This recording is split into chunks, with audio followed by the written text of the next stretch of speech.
Assalamualaikum warahmatullahi wabarakatuh. Alhamdulillah rabbil alamin. Assalatu wassalamu ala asrafil anbiya'i wal mursalin wa ala alihi wa ashabihi wa man tabi'ahum bi ihsanin ila yaumiddin. Amma ba'd.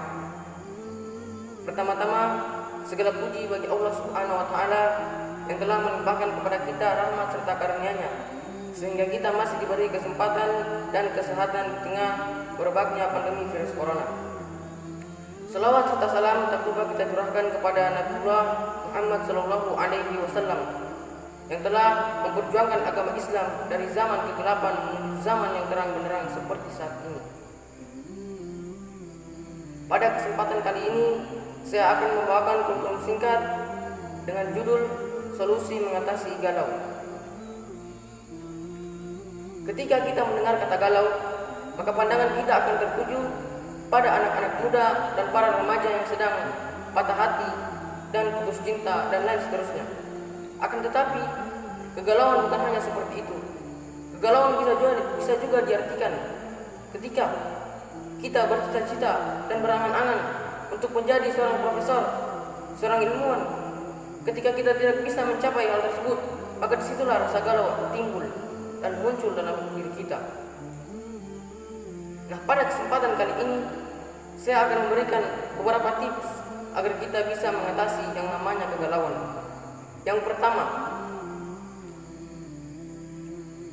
lakukanlah hal-hal yang bermanfaat atau sibukkan diri dengan hal-hal yang bermanfaat.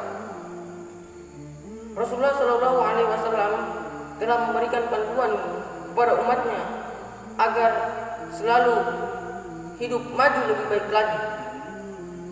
Sebagaimana Rasulullah Shallallahu Alaihi Wasallam bersabda yang artinya, bersemangatlah untuk mencapai apa yang bermanfaat bagimu, dan jangan lupa diiringi dengan doa, dan janganlah engkau lemah. Ketika Anda tidak bisa mencapai cita-cita tersebut, maka jangan katakan, andai tadi saya berbuat begini, maka yang terjadi akan seperti ini dan lain seterusnya. Akan tetapi katakanlah, ini takdir Allah dan apa yang Dia takdirkan pasti akan terjadi. Dan janganlah engkau berangan-angan karena itu dapat membuka peluang untuk setan. Hadis riwayat Muslim. Dari hadis di atas kita bisa mengambil 3 kesimpulan. Yang pertama, sibukkan diri dengan hal-hal yang bermanfaat. Rasulullah SAW tidak memberikan batasan, artinya bersifat umum. Maksudnya adalah kita disibukkan dengan hal-hal yang bermanfaat, baik bersifat dunia maupun akhirat.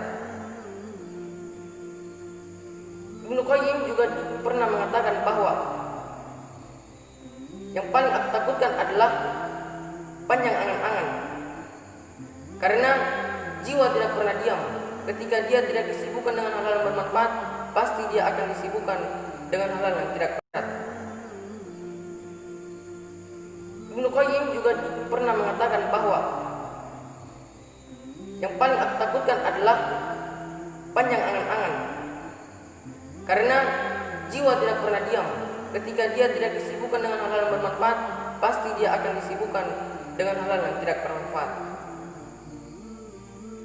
Sebagai seorang mukmin, hal-hal yang bermanfaat bisa kita lakukan, karena itu ada di sekitar kita. Jika kita tidak bisa melakukan hal-hal yang bermanfaat yang sifatnya luas, maka kita bisa lakukan hal-hal yang bermanfaat yang sifatnya masih terbatas, seperti membaca Al-Quran, berzikir kepada Allah Subhanahu wa taala, atau membaca buku-buku yang bermanfaat. Kesimpulan yang kedua adalah jangan lupa diiringi dengan doa atau mintalah pertolongan kepada Allah Subhanahu wa taala.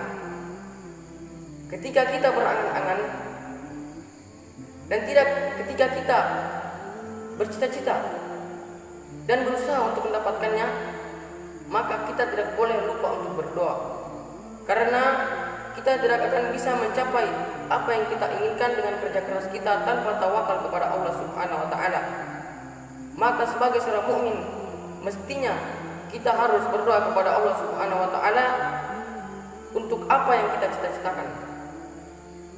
Kesimpulan yang ketiga, janganlah engkau lemah. Sebagai seorang mukmin, kita tidak boleh lemah, Karena dalam hidup pasti ada rintangan, maka sebagai seorang mukmin tidak patut kita merasa lemah. Tips yang kedua adalah jangan panjang angan-angan. Ketika kita terlalu ambisius menjadi orang sukses, maka kita akan terlalu terbuai dalam angan-angan kosong. Hal ini telah dicela oleh Rasulullah SAW dan para sahabatnya. Sebagaimana yang diriwayatkan oleh Abu Hurairah bahwasanya Rasulullah SAW bersabda, orang tua akan melakukan dua sifat, yaitu panjang angan-angan dan cinta dunia dan panjang angan-angan. Hadis riwayat Bukhari. Yang ketiga adalah jangan merasa dizalimi oleh takdir.